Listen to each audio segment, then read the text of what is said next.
Hello, good morning. SB के earning classes में आप सभी का स्वागत है। और बताइए एग्ज़ाम के कितने दिन बाकी रह गए हैं?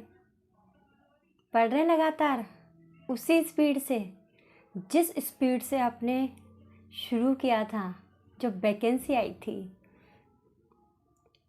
जब फॉर्म फिल किया था, और आज से ठीक 1-1.5 महीने पहले उसी स्पीड से पढ़ रहे हो ना? मुझे पता है आप लोगों की सच्चाई। कई तो आउट ऑफ माइंड हो चुके हैं, कई जैसे तैसे समझा बुझा के अपने आप को स्टडी टेबल पर बनाए हुए हैं, और कई इस चीज़ को ढूंढ रहे हैं कि कोई करिश्मा हो जाए और हमारा पढ़ाई में ऐसा मन लग जाए कि अगले 6-7 दिन किसी की सुध ना रहे, हम एक दिन में कम से कम 3 बार पढ़ सकें, 24 घंटे में हम कम से कम 10 से 15 घंटे पढ़ सकें। देखिए, ये पॉसिबल है भी और नहीं भी। पॉसिबल तब है जब हमारा मस्तिष्क हमें इजाज़त देगा, और हमारा मस्तिष्क तो इतना चंचल है कि 17 तारीख को हमारे एडमिट कार्ड आ गए, 18 तारीख को हमारे एडमिट कार्ड आ गए, हमारे हाथ में आ गया, हमने देख लिया। चलो निकाला नहीं है अभी हार्ड कॉपी, पर हमने देख ली सॉफ्ट कॉपी को, सबके सेंटर सबको पता है। अब समझिए, अब सोचने में ये लगे हुए हैं कि क्या तो पढ़े और क्या छोड़े, क्या इम्पोर्टेंट है क्या नहीं है, होगा क्या नहीं होगा। इतने दिन सब कुछ दांव पर लगाया, उसका रिज़ल्ट मिलेगा या नहीं मिलेगा। और सच्चाई भी है, गलत नहीं है, आप एकदम सही हैं, क्योंकि ये वास्तविकता है। हर स्टूडेंट के पढ़ने वाले की मानसिकता है, वो महीनों सालों देता है अपने स्टडी को, लेकिन बस गलती यही करता है जो गलती हम बार दोहराते हैं, कि बस हम किनारे पर पहुंचकर आगे ना बढ़ के बस वहीं पर डूब जाते हैं।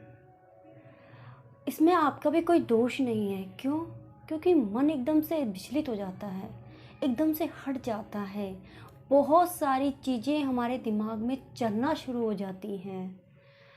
आप गलत नहीं हैं, लेकिन फिर भी अगर एक बार इन 6 दिन को कम से कम भी तो 18 दिन की तरह जी लिया जाए, कम से कम भी तो 10 दिन की तरह जी लिया जाए, तो भी बहुत कुछ किया जा सकता है।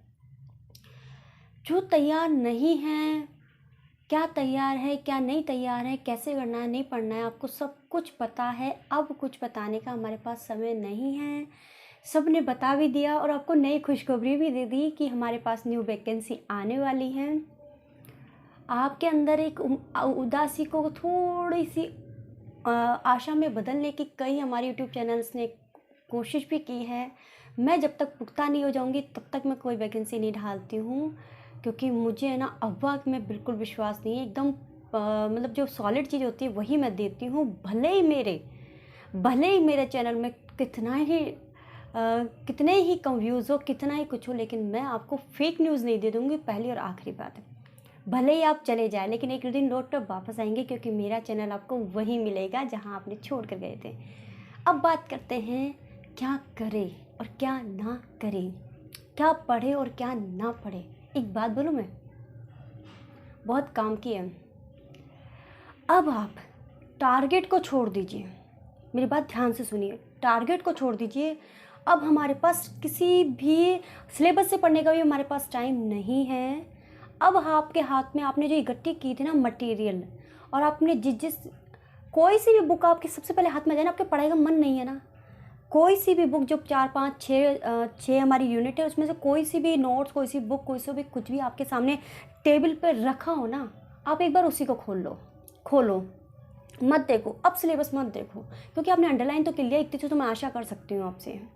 आपने अब खोलो, जो आपकी आंखों के नीचे पहले आ जाए ना, पढ़ लो। अंडरलाइन सारा नहीं, जो नहीं पढ़ा वो नहीं, सिर्फ अंडरलाइन पढ़िए, और चलते जाइए चलते जाइए। उसमें मन नहीं लग रहा ना, स्विच कर दो, कोई दूसरी पड़ी होगी उसको खोल लो, चलते जाओ चलते जाओ चलते जाओ। फिर दिमाग आपका विचलित होगा, फिर उसको बंद कर दो, तीसरी को खोल लो, चलते जाओ चलते जाओ।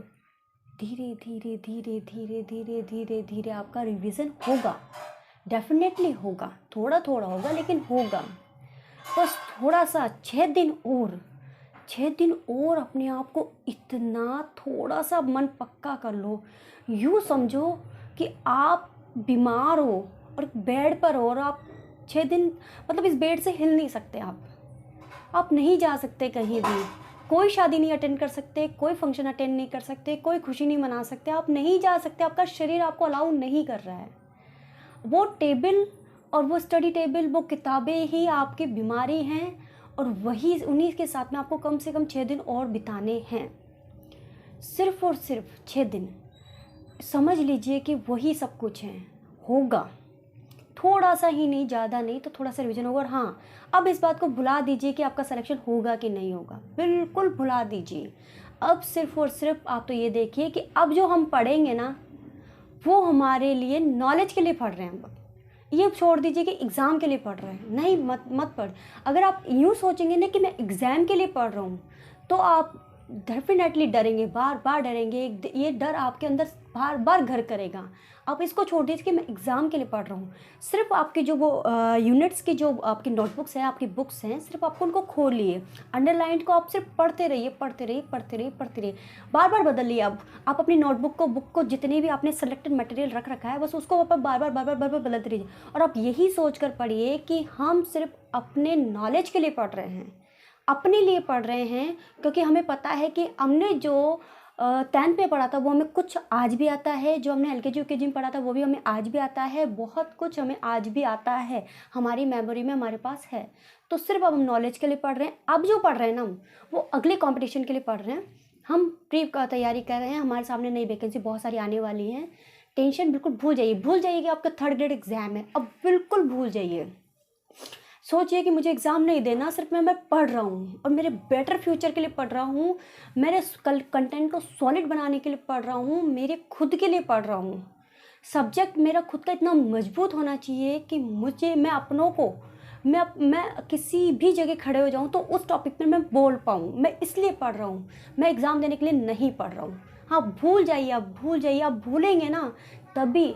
देखिए, मैं कह रही हूँ ना कि आप भूल जाइए, लेकिन आप भूलेंगे नहीं, लेकिन आपको भूलने की थोड़ी सी भी अगर कोशिश करेंगे ना तो ज़्यादा बेटर रहेगा, इसके बजाय कि 6 दिन है, 5 दिन है, 4 दिन है, 3 दिन है, 2 दिन है, लो एग्ज़ाम आ गया।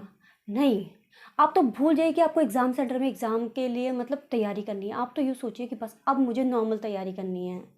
अब तक की जो तैयारी करनी थी ना वो तो हम कर चुके हैं। देखो, इस एग्ज़ाम के लिए हमने जो तैयारी करनी थी वो हम कर चुके हैं।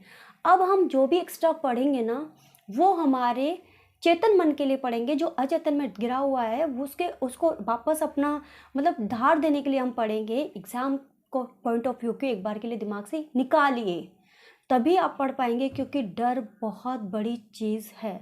नज़रिया बदलिए, अपने आप माहौल बनेगा। मैं नहीं जानती कि मेरा ये कहना आपके लिए आप इसको किस तरीके से लेंगे, लेकिन मैं यही कहूँगी, रिपीट करूँगी कि आप भूल जाइए, आप अब अगले 6 दिन में जो भी पढ़ेंगे ना वो आपको सिलेक्शन नहीं देगा, अब नहीं देगा। सिर्फ और सिर्फ आप उसको अच्छे से रिमाइंडर में लीजिए और पढ़िए। हाँ, लेकिन पढ़ना इतना है आपको कि ये जो है ना, ये जो तैयारी एक बार हो जाए ना, और उसके आगे बाद जब भी आप इस नोटबुक्स को उठाओ ना तो ये चीज़ें आपको आनी चाहिए। चलिए, ज़्यादा बोलूँगी तो वीडियो लंबा हो जाता है, आपकी किसी की भी कोई भी प्रॉब्लम हो। हाँ, एडमिट कार्ड तो आप सबने निकाल ही लिए होंगे, देख लिए होंगे, आजकल सभी डिजिटल है और इंटेलिजेंट है, तो आप सभी को एग्ज़ाम सेंटर की सूचना की बहुत बहुत बधाइयाँ। और एग्ज़ाम भी आपको पहले से पता है कि डेट्स आपकी क्या हैं, सिर्फ अभी तो कॉल लेटर आया है, जगह है। कई लोगों के एग्ज़ाम सेंटर तो एकदम मतलब 2 गली छोड़ के आ गए हैं। मैंने कई स्टूडेंट्स के सुने मैम कि हमारे तो 4 गली छोड़ के, 3 गली छोड़ के हैं, बहुत पास है। अरे तो एन्जॉय कीजिए यार, इतना प्रेशर लेने से क्या होता है। घूम फिर के एक ही बात है कि अगर आप टेंशन भी लेंगे ना तो पेपर अच्छा नहीं होने वाला है। ओवर थिंकिंग से सिर्फ दिमाग ख़राब होता है, अच्छा कभी नहीं होता है। इसलिए ओवर थिंकिंग को तो छोड़ दीजिए, जितना हो सकता है उतना कीजिएगा। और बेस्ट ऑफ लक। मेरे चैनल पर आप रहे ना रहे, बट आप खुश रहें, स्वस्थ रहें, यही मेरी मनोकामना है। धन्यवाद।